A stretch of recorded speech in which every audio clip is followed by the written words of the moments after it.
4. Chapter 3. No vanilla yogurt. Mom was supposed to be home by 5 o'clock, but 5 o'clock came and Mom did not arrive. By 5:15, Bat wanted to call the police. "That's what we're supposed to do in case of an emergency," he said to Janie. She was watching TV. "This isn't an emergency, Bat." "How do you know it might be an emergency? You don't know for sure that it isn't an emergency." "Bat, call Mom's phone if you're so worried." Bat didn't want to call his mom's phone. What if she was driving and she answered when he called, and then she crashed the car? "I don't want to cause an emergency," he said. "If you had any friends to play with," Janie said, "you could hang out with them on Tuesdays and Thursdays instead of being a pain in my neck." Bat thought this was unfair and also mean, considering that he was so worried. But before he could say anything, he heard Mom's car turn into the driveway. A warm rush of relief flooded over him. He left Janie in front of the TV and ran outside. "Mom," he said, "you're late." "Easy, Bat," Mom said, climbing out of the car. "No need to be angry." Bat wasn't angry. Not really. He was relieved. But instead of explaining this, Bat asked, "Did you go to the grocery store and get more vanilla yogurt?" "I didn't have time," Mom said. That was the last straw. Mom was late, and Bat was worried, and now no vanilla yogurt? Bat felt a ball of anger rising up in his chest, hot and hard and loud, wanting to escape through his mouth in a yell. His eyes squinted together, and his hands drew up tight against the sides of his body. Mom put her hand on his shoulder and knelt down so she could look right into Bat's eyes. But Bat didn't want to look in her eyes. He didn't want her eyes looking at him. "Calm down, Bat," Mom said in her soothing voice, the one she saved for when Bat was getting really upset. "It's okay. I had good reason for not going to the grocery store. If you can calm yourself down, I can tell you what it is." Bat didn't care what Mom's reason was. She should have gone to the store. She knew how much he liked vanilla yogurt, and it was her job to buy it for him. Bat didn't have any money for a car. If Mom didn't buy him yogurt, there would be no yogurt. But then Mom said, it was because of an animal, a baby animal. Chapter 4. Is it a... "What kind of animal?" asked Bat. "You'll see," Mom answered. She walked around to the back of the station wagon and opened the door. "Is it a puppy?" asked Bat. "You'll see," Mom answered, taking out a cardboard box with air holes poked into the top. "Is it a kitten?" Bat asked as he followed her to the front door. "You'll see," Mom answered. "Is it a duckling?" Bat asked as he bounced up and down, hands flapping excitedly. "You'll see," Mom answered. "Open the door for me, okay?" Bat pushed open the front door. "Is it a hoglet?" Mom laughed. "Where would I get a baby hedgehog?" "I don't know," Bat said, and then he had an awful thought. "Is it a baby human?" Mom walked into the living room. Janie, still watching the TV, called out, "Hey, you're late." "I know," Mom said to Janie, and then she said to Bat, "Bat, honey, I wouldn't put a baby human in a cardboard box. And anyway, would a baby human be so bad?" "Yes," said Bat firmly. "Well, it's not a baby human," said Mom. Now Janie was interested. She got up to have a closer look. "What's in the box?" she asked. "Mom brought home a baby animal," Bat yelled in a rush, trying to be the one to tell Janie. And that way she'd know that he had known about it at first. "Geez, Bat, don't scream in my face. 12 inches, remember?" Bat was supposed to stay at least 12 inches away from Janie when he talked to her. She didn't like it when he got too close. There were lots of rules when it came to Janie. "How did you do on the math test?" Mom asked Janie. "Did the chart we made help?" Bat bounced up and down on the balls of his feet, pulling the collar of his shirt into his mouth and sucking on the fabric. They were going to talk about math tests now? "Mom!" he groaned. Okay, she said. "We can talk about the math test later.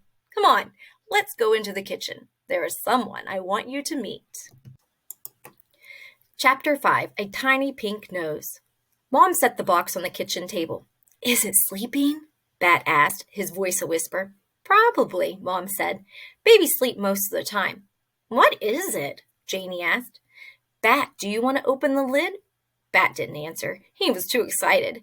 Very carefully, he lifted the lid of the box and peered inside. Janie stood behind him, breathing on his ear. "You're breathing on my ear," Bat said. Janie ignored him. It's just a bunch of rags, she said. Mom walked around to the far side of the round table and reached into the box. She scooped up the pile of material and sat down. Look! Bat watched as Mom shifted the towel in her arms. A nose peeked out, a tiny pink nose, and then two slanted closed eyes, a forehead covered in downy fuzz, little ears still curled tight against its head. Janie began, "Is that a—" "It's a kit," Bat said, enchanted by the tiny creature, wanting so badly to hold it. "A baby skunk." "Oh, Mom," Janie said, "I can't believe you brought home a skunk." "I had to," Mom said, rubbing the skunk's little forehead with her thumb. "He's an orphan." "Oh," breathed Janie. She leaned in closer, blocking Bat's view. "How old is he?" "You're in my way," Bat said loudly, and he pushed Jamie's arm to make room for himself. "Bat," Mom said, "you need to stay calm around the skunk kit, okay? You don't want to scare him." Bat did not want to scare the skunk kit. He wanted to hold the skunk kit, maybe even feed and care for the skunk kit. But his sister was standing in his way. "Move, Janie," he hissed at her, as quietly as he could hiss. "Why don't you both go sit down?" Mom said. "I'll tell you about him." Janie plopped down in the chair on Mom's right, so Bat went around to the other side and sat in the chair on her left. He scooted the chair as close to Mom's as he could. The kit was still tucked into the towel, only his little face visible. Eyes closed, he opened his mouth to yawn, his little tiny pink tongue arching out. Mom said, "Bat, do you remember when we smelled that skunk on the way to school this morning?"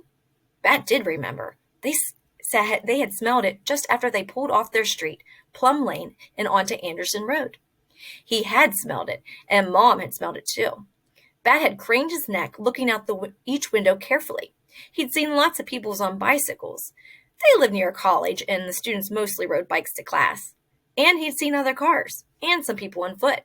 It was the beginning of spring, but it was still cold, so he had seen lots of hats and scarves.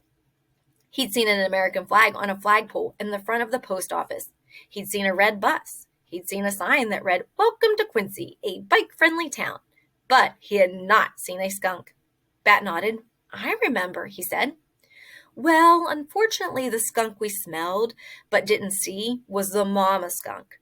A car hit her, and a couple of college students brought her to my office in the basket of a bike.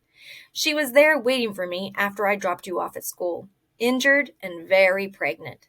"Is she okay?" Janie asked. "I wish I could say she is," Mom answered. "I wasn't able to save the mother or the other baby kits. Only this one lived. I was able to check the mother for diseases, though, and luckily she wasn't sick, which is a good sign the kit isn't sick either." "That's awesome," Bat said. "Bat!" said Janie, loud and sharp.